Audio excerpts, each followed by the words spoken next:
안녕하세요. 일반 국민입니다. 오늘은 국민의힘 대통령 경선에 대해서 좀 이야기를 해볼까 합니다. 김문수 후보는 여러 후보와의 경선을 통해서 국민의힘 대통령 후보가 됐습니다. 그런데 막상 되고 나니까 좀 말이 바뀐다라는 생각이 드는 게, 사실 뭐 사람은 욕심이 생기지 않겠어요? 그건 뭐 김문수 후보님 외에도 어떤 사람이라도 그런 욕심이 좀 들 것 같긴 해요. 왜냐하면은 대통령 후보잖아요. 이걸 또 물려준다는 게 사실상 쉬운 일은 아니죠. 단 토론회 내내 신중하게 이런 부분을 좀 이야기했으면 어땠을까라는 아쉬움도 남습니다. 김문수 후보께서는 토론회 내내 단일화에 대해서 가장 적극적인 분이셨단 말이에요. 솔직히 말해서 이재명 후보와 김문수 후보 간의 토론은 생각도 하기 싫습니다.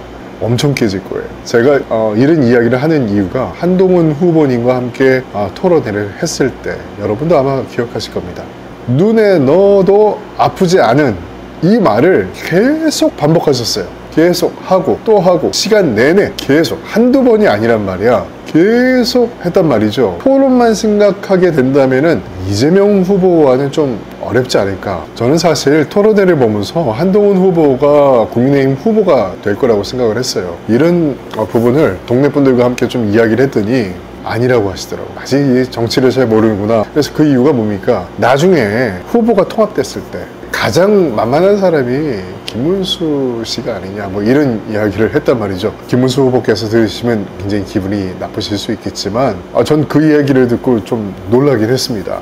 어떤 면에서 볼 때 김문수 후보 입장에서는 이런 이야기들이 도는 게 사실 불쾌하죠. 한덕수 후보님도 좀 그렇긴 합니다. 왜냐하면은 다 된 밥상에다가 숟가락 하나 딱 얹어 놓은 그런 느낌이거든요. 사람마다 다를 수는 있겠지만요, 저는 한동훈 후보가 떨어졌을 때 솔직히 말해서 국민의힘이 아직 정신 못 차렸구나, 이런 생각이 들었어요. 물론 제 생각에 동의하지 않는 분들도 계실 거라 생각합니다만, 지극히 개인적인 생각입니다. 근데 저만 그런 생각을 한 게 아니라, 야, 이거 아직도 정신을 못 차리고 있구나 라고 생각하시는 분들이 생각보다 많더라고요. 저는 극보수를 정말 싫어합니다. 김문수 후보님을 생각할 때 딱 떠오르는 이미지가 전광훈 목사가 생각이 납니다. 극보수에 있는 정치인이죠. 이런 이미지가 생각보다 크기 때문에 중도층들이 볼 때 과연 김문수 씨라는 생각을 하게 된다는 말이죠. 그런 입장에서 봤을 때 앞으로 어떻게 판세가 나올지는 모르겠지만, 그런데 제가 볼 때는 최대한 자리를 좀